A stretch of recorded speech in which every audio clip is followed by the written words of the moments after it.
جی، تو اب ذرا چلتے ہیں اگلی سلائیڈ کی طرف. تو کرنٹ اکاؤنٹ کے بارے میں تو میں نے آپ کو بتا دیا کہ کرنٹ اکاؤنٹ کسی بھی بینک میں ہو، وہ اسلامک میں ہو یا ہمارے پروفیسر صاحب فرماتے تھے کہ اسلامک اور کفرانک، تو دیر از نو ڈفرینس. تو وہ کہنا یہ چاہ رہے تھے کہ ان دونوں میں سیم ہی ہوتا ہے. تو اس کا جو شریعہ سٹیٹس ہے وہ قرضہ ہی ہے، تو اس پہ تو آپ کو زکوٰۃ ادا کرنی ہے. لیکن جو سیونگ اکاؤنٹ ہے اسلامک بینکس میں، اگر آپ سیونگ اکاؤنٹ کھلواتے ہیں تو وہ بے شک ٹائم ڈپازٹ ہی کیوں نہ ہو، وہ مشارکہ اور مضاربہ کی بنیاد پر ہوتا ہے. تو لہٰذا اور چونکہ وہ شریعہ کی روشنی میں چلتے ہیں، تو لہٰذا جو آپ کی اماؤنٹ ہے اس پر بھی زکوٰۃ ہے، اور اس پر جو آپ کو منافع وصول ہو رہا ہے اس پر بھی زکوٰۃ آپ کو دینی ہوگی. اس میں کوئی چھوٹ نہیں ہے. البتہ سودی بینکوں کا جو سلسلہ ہے وہ میں نے آپ کو بتا دیا. اب یہاں پہ کچھ چیزیں ایسی ہوتی ہیں، باقی جو ٹریجری بلز اور یہ بانڈز وغیرہ کی بات میں نے عرض کر لی. تو یہ سلائیڈ میں نے دوبارہ سے یہ یہاں پہ اس کو لکھا گیا ہے. اچھا، بسا اوقات ایسا ہوتا ہے کہ آپ کچھ ایڈوانس کچھ رقم دیتے ہیں، اور یہ مختلف بینکوں میں ہوتا ہے اور بینکوں سے ہٹ کر بھی ہوتا ہے. اسلامک بینکس میں جب آپ ان سے کوئی معاملہ کرتے ہیں، مرابحہ یا اجارہ یا کچھ ایسا کچھ کرتے ہیں، تو دے آر ٹیکنگ یعنی ایک مختصر سا اماؤنٹ وہ آپ سے لیتے ہیں. تو اس کو وہ لوگ اس کو واللہ عالم منی آف سیریسنس یا ایسا کچھ نام دیتے ہیں، اور عربی میں اس کو ہامش الجدیہ یا الہامش الجدیہ یہ کہتے ہیں. کہ آپ نے مثال کے طور پر کسی اسلامی بینک سے جا کر یہ کہا کہ جی میں ڈینٹسٹ ہوں اور میں نے اپنا ایک کلینک کھولنا ہے، لیکن جو ایکوپمنٹ ہیں وہ میرے پاس نہیں ہے، آپ مجھے خرید کر دے دیں. تو وہ بینک آپ کو کہتا ہے ٹھیک ہے میں آپ کو خرید کو تو دے دوں گا، لیکن آپ کو معلوم ہے کہ میں ایک انٹرمیڈیری ہوں، میرا اصل کام یہ نہیں ہے، میرا اصل کام انٹرمیڈیشن ہے. لیکن چونکہ میں یہ کر رہا ہوں، کاروبار بھی کرنا ہے میں نے، لیکن مجھے خوف یہ ہے کہ کل کو میں یہ چیزیں منگوا لوں تو سامان امپورٹ ہو کر میرے پاس آ جائے اور آپ چلے جائیں، آپ کہیں کہ جی میرا موڈ نہیں ہے، تو پھر اب تو ہی بتا تیرا مسلمان کدھر جائے. تو ایسی صورت میں کیا ہوگا؟ تو اس لیے آپ اس طرح کر لیں کہ آپ میرے پاس کچھ ایسی اماؤنٹ جمع کروائیں جو آپ کا سیریسنس شو کرے، اور کل کو اللہ نہ کرے وہ سامان میں لے آتا ہوں، سارا کچھ کر کے ادھر میں جب لے آتا ہوں آپ کہتے ہیں جی مجھے ضرورت نہیں ہے، حالانکہ وہ میں نے آپ کے آرڈر پہ بنوایا ہوا ہے. تو اب وہ ہو سکتا ہے کسی اور کے لیے فٹ نہ ہو یا کسی اور کے لیے وہ پسند نہ ہو. تو اب اگر میں اس کو بیچوں گا تو بطور سیکنڈ ہینڈ کے بیچوں گا. یا لیٹ سپوز کہ آپ نے مجھ سے ایک آئی فون منگوایا، ڈبہ کھولنے کے بعد آپ کہتے ہیں کہ جی اس کا کلر تو مجھے پسند نہیں ہے، یا کچھ اور آپ بہانہ کر لیتے ہیں، تو مجھے تو جو نقصان پڑنا تھا وہ پڑ گیا. تو اب میں یہاں اس کو کہاں سے پورا کروں؟ اگر میں اس کو سیکنڈ ہینڈ میں بیچوں گا تو ظاہر ہے اس کی قیمت تو کم ہو جائے گی. تو اس چیز کو کمپنسیٹ کرنے کے لیے یا اس گیپ کو میٹیگیٹ کرنے کے لیے وہ آپ سے کچھ اماؤنٹ اٹھاتے ہیں. اگر آپ کا سودا مکمل ہو جاتا ہے تو وہ پھر اس قیمت کا حصہ بن جاتا ہے، اور اگر آپ کا سودا مکمل نہیں ہوتا اور اس کو بھی کوئی فزیکل نقصان نہیں ہوتا تو وہ اماؤنٹ آپ کو واپس ملتی ہے. تو یہ جو ہے منی آف سیریسنس، اس پر زکوٰۃ کا کیا حکم ہے؟ تو اس کا حکم یہ ہے کہ اس کے اونر آپ ہی ہیں، اس کے اونر آپ ہی ہیں، تو لہٰذا اس پر آپ کو زکوٰۃ ادا کرنی ہوگی. ٹھیک ہے؟ تو اگر یہ اماؤنٹ کرنٹ اکاؤنٹ میں رکھی گئی ہو تو صرف اسی پر آپ کو زکوٰۃ دینی ہوگی کیونکہ یہ قرضہ ہے. اور اگر آپ نے وہ اماؤنٹ کرنٹ اکاؤنٹ میں نہیں رکھوائی ہے بلکہ سیونگ اکاؤنٹ میں رکھوائی ہے تو ماشاء اللہ یو آر ارننگ منی. ٹھیک ہے، you are doing a good business. تو اب کیا ہے کہ اس پر جو آپ کو منافع مل رہا ہے آپ کو اس منافع کا بھی اس کی بھی زکوٰۃ ادا کرنی ہوگی. اسی طرح جب بڑے بڑے ٹینڈر ہوتے ہیں مختلف پروجیکٹس کے، تو اس پروجیکٹ کے ٹینڈر میں داخل ہونے کے لیے آپ کو کچھ ابتدائی طور پر اس کو یہ کہتے ہیں کہ ضمانت کے طور پر کچھ پیسے دینے پڑتے ہیں. اب ہو سکتا ہے اس کا نام مختلف ملکوں میں مختلف ہو. تو یہ جو ہے آپ کو واپس نہیں ملتی ہے.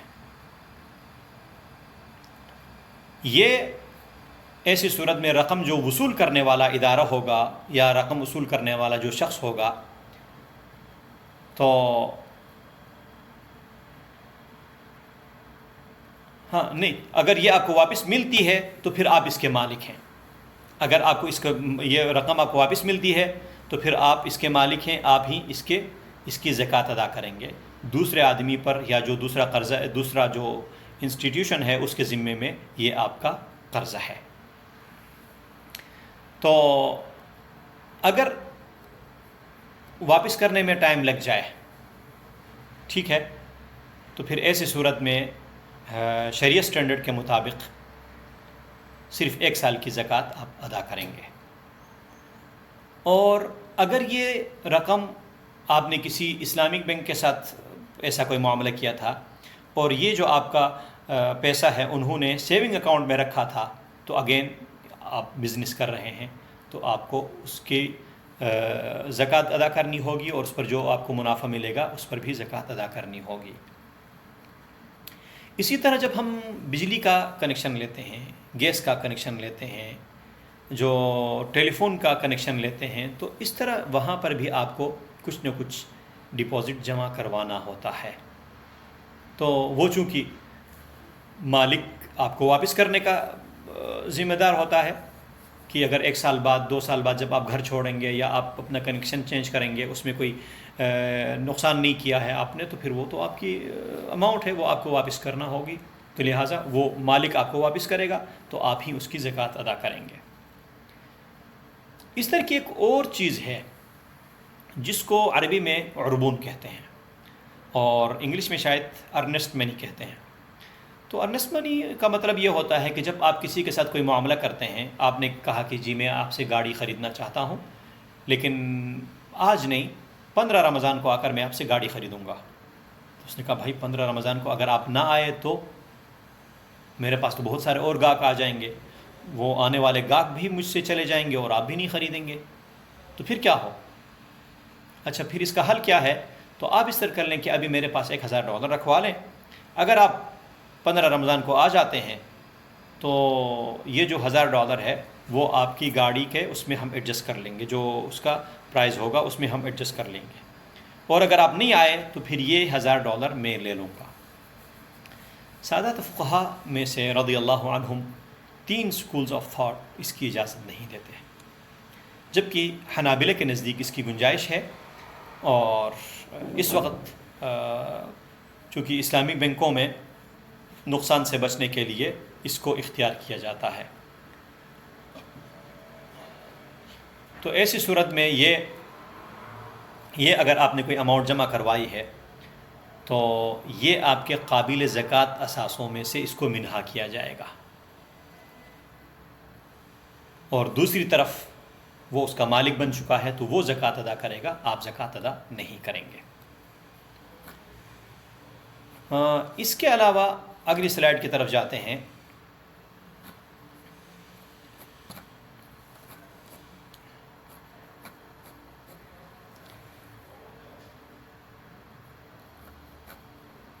جی، اسلامک بینک زکوٰۃ وصول کر سکتے ہیں یا آپ کی طرف سے زکوٰۃ ادا کر سکتے ہیں. اس کی 3 صورتیں ہوتی ہیں.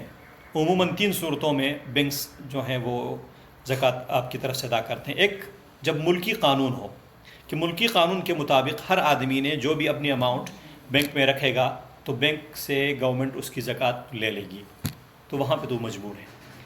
یا جو ہر بینک کا اپنا ایک، جب شروع میں آپ وہاں پہ اکاؤنٹ کھولتے ہیں تو وہ آپ کو جو فارم دیتے ہیں اس میں لکھا ہوا ہے کہ بھائی ہم اپنی نگرانی میں آپ کی زکوٰۃ ادا کریں گے، اور آپ اس پہ سائن کر کے اس کو قبول کرتے ہیں، تو مطلب یہ ہے کہ آپ نے خود ہی ان کو اس کا اپنا وکیل بنایا ہے، تو now they can pay your زکوٰۃ.